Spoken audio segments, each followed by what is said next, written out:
গোৱালপাৰালৈ স্বাগতম। আমাৰ মাজত উপস্থিত আছে সন্মানীয় মঞ্জিত নাথ ডাঙৰীয়া। এবাৰ আমালৈ এটা বৰ ইণ্টাৰেষ্টিং প্ৰশ্ন এটা পঠিয়াইছে আমাৰ এজন দৰ্শকে, অংকুৰ দাস। তেখেতে সুধিছে, কৰোণা ভাইৰাছৰ যি মহামাৰীয়ে সমগ্ৰ বিশ্বৰ লগতে ভাৰতৰ অৰ্থনীতিক বহুত ধৰণে মানে বিৰূপ প্ৰভাৱ পেলাইছে। এই পৰিস্থিতিত এতিয়া অহা এক ডেৰ বছৰৰ ভিতৰততো মানে বস্তুখিনি আকৌ আগৰ পৰিস্থিতি ঘূৰি আহিব কিছু সময় লাগিব। গতিকে এনে পৰিস্থিতিত আমি কেনেধৰণৰ কেৰিয়াৰ আমি বাছি ল'ব পাৰোঁ?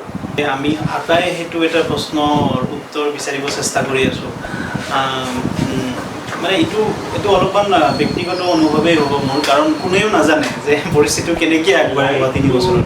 ব্যক্তিগতভাৱে মই যিখিনি পঢ়িছোঁ, লগতে মই যিহেতু স্কিল ডেভেলপমেণ্টৰ লগত জড়িত, গতিকে মই অফিচিয়েলি অলপমান আমি ষ্টাডি কৰিব চেষ্টা কৰিছোঁ গোটেই ভাৰতত, যে মানে কি ধৰণৰ এপ্ৰ'চ এটা লৈ আমি আগবাঢ়িম।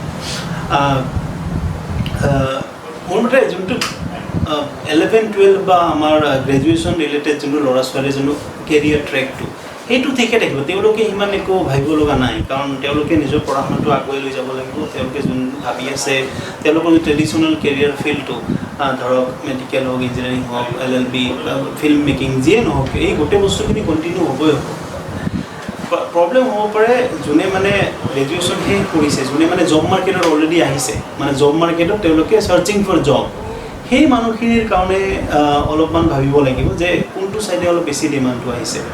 আৰু এটা ডাঙৰ ছেগমেণ্টে ভাবিব লাগে, যিবিলাক মানে বাহিৰৰ পৰা আহিছে। আমাৰ বহুত ডেকা ল'ৰা ছোৱালী অসমৰ বাহিৰত গৈছিলে, তেওঁলোকে আকৌ ঘূৰি আহিছে। তেওঁলোকে এতিয়া কেনেকৈ নিজৰ জীৱিকাটো চাব? মোৰ এই দুটা ছেগমেণ্টৰ মানুহবিলাকৰ কাৰণে বৰ্তমান পৰিস্থিতিটোত কেৰিয়াৰ প্লেনিংটো অলপ ইম্পৰ্টেণ্ট বা বেলেগ ধৰণে ভাবিব লগা। মোৰ 3-4টা বস্তুৰ ওপৰত গুৰুত্ব দিলে ভাল হয়। এটা হৈছে ৱেজ এমপ্লয়মেণ্ট, তো চাকৰি পোৱা, মানে দৰমহা পোৱা চাকৰি। যোনটো দৰমহা পোৱা চাকৰি মেক্সিমাম মানুহ আমাৰ MSME ছেক্টৰটোত, মানে micro' small and medium scale যোনটো ইণ্ডাষ্ট্ৰী, সেইটো ছেক্টৰত মানুহ ইনভলভ থাকে।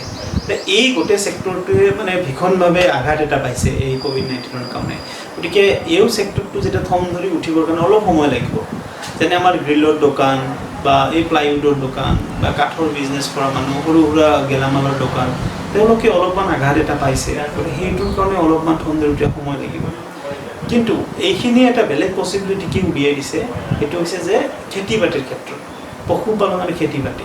চ' এতিয়া যেতিয়া খেতি বাতি কোৱা হয় আমাৰ ইয়াতে, মানে আমি লোকে ভাবিব যে কোনে গৈ পথাৰত মানে হাল বাব বা কিবা কৰিব। কিন্তু সেইটো এটা এছপেক্ট।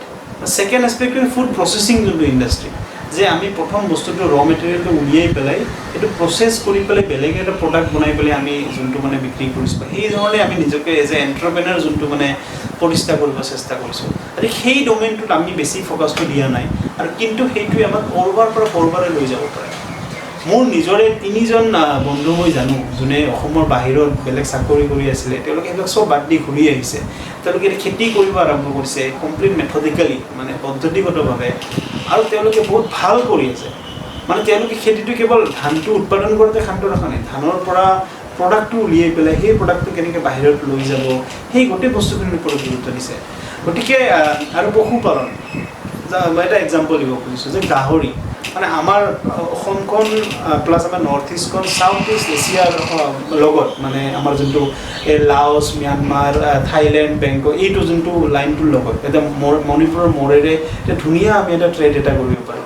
আৰু এই চাউথ ইষ্ট এছিয়াৰ নেশ্যনবিলাকত গাহৰিটোৰ ইমান কনজাম্পশ্যন, আৰু আমি যদি নৰ্থ ইষ্টত বহুত বেছি গাহৰি প্ৰডাক্ট কৰিব পাৰোঁ, আমি এই গোটেই মাৰ্কেটখন আমি ল'ব পাৰিম।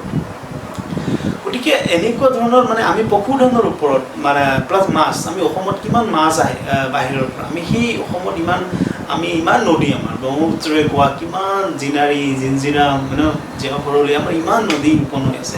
এই গোটেইবিলাকত যদি মৎস্য পালনৰ ওপৰত গুৰুত্ব দিওঁ, গতিকে মোৰ মতে আমি খেতি আৰু পশুধন এই বস্তুটোত আমি অলপমান গুৰুত্ব দিব লাগে। আৰু এইটো মানে ভাল সময়, ল'ৰাবিলাক বাহিৰৰ পৰা ঘূৰি আহিছে, তেওঁলোকে নিজে ভাবিছে কিবা এটা বেলেগভাৱে কৰোঁ, মানে আৰু এগ্ৰিকালচাৰটোক অলপ গ্লেমাৰাইজ কৰাৰ যোনটো এটা প্ৰৱণতা, গভৰ্ণমেণ্টখনৰো আছে প্লাছ আমি আমাৰ নৰ্মেল ডিছকাশ্যন আছে মই আৰু নৱজিত তুমিয়ে কথা পাতি আছোঁ আমিয়ে কিমান এগ্ৰিকালচাৰটো গ্লেমাৰাইজ কৰি কথা পাতি আছোঁ গতিকে মোৰ মতে এই যোনটো গ্লেমাৰ কম্পনেণ্টটো এগ্ৰিকালচাৰত আহিব লাগিব আহি আছে আৰু এইটোৱে আমাৰ অসমৰ এটা হিউজ ইউথ পপুলেশ্যনক মানে এবজাৰ্ভ কৰিব পৰা ক্ষমতা এটা আছে সেইটো পষ্ট ক'ভিড চিনাৰিঅ'ত সেইটো এটা গুৰুত্বপূৰ্ণ ভূমিকা হ'ব পাৰে প্লাছ যোনটো আমাৰ ফাইনেন্স ৰিলেটেড ধৰক ৰিটেইল ইণ্ডাষ্ট্ৰি আমাৰ অসমতো মল থল আহিছে আৰু তেওঁলোকৰ যোনটো ছাপ্লাই চেইনটো মানে আমাৰ ইয়াৰ পৰা বস্তু বাহিনী লৈ পেলাই কেনেকৈ মললৈকে গৈ পাব বা ৰিটেইল মাৰ্কেটখন গৈ পাব এই ছাপ্লাই চেইনত বহুত অপৰচুনিটি আহিব পাৰে প্লাছ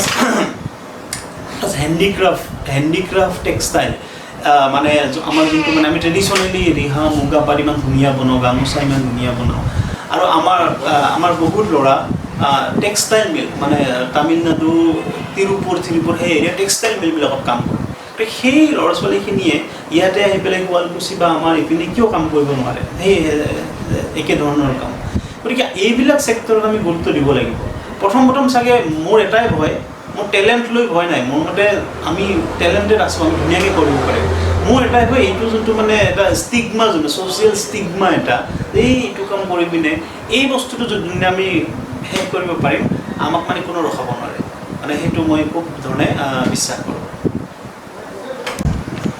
বৰ ধুনীয়া উত্তৰ পালোঁ আমি মনজিৎদাৰ পৰা তেখেতে এটা বৰ মানে ভাল কথা কৈছে সেইটো গ্লেমাৰাইজিং দ্য এগ্ৰিকালচাৰ ছেক্টৰ মানে আমি সৰুৰ পৰা পাই আহিছোঁ যে এই ভালকৈ পঢ়া শুনা কৰ নহ'লে হালোৱা হবি আমাক সদায় খেতি কৰাটো বেয়া অৰ্থতে দেখুওৱা হৈছিল সৰুৰ পৰা কিন্তু সেনেকুৱা নহয় খেতিটো যদি গ্লেমাৰ আহে কিন্তু মানুহে কৰিব দ্বিতীয়তে মই জানো মই এবাৰ নাবাৰ্ডৰ আমাৰ ইয়াতে গোৱালপাৰাতে তেখেত মেনেজাৰ আছিল নাবাৰ্ডৰ কিবা কামত লগ কৰিব গৈছিলোঁ তেতিয়া তেখেতে এজন মানুহক উদাহৰণ দিছিল পাঞ্জাৱৰ খেতিয়ক মানে তেওঁ গাহৰি পালন কৰে তেখেতে ডেইলি 500 কৰি গাহৰি নাগালেণ্ডত ছাপ্লাই দিয়ে ট্ৰেইনেৰে আৰু টাৰ্গেট হ'ল মানে 5000 মানে ইমান ডিমাণ্ড আছে আৰু আমিতো বহুত মানুহে মনোজ কুমাৰ বসুমতাৰী দেৱৰ নাম জানোৱেই তেখেতে অসমৰ এটা পিংক ৰিভলিউশ্যনটো মানে আমি সেই মাংসৰ লগতে জড়িত কৰোঁ পিংক ৰিভলিউশ্যনৰ কাৰণে বহুত কাম কৰি আছে আপোনালোকে যদি ইণ্টাৰেষ্টেড হয় অলপ মনোজ কুমাৰ বসুমতাৰী তাৰ বিষয়ে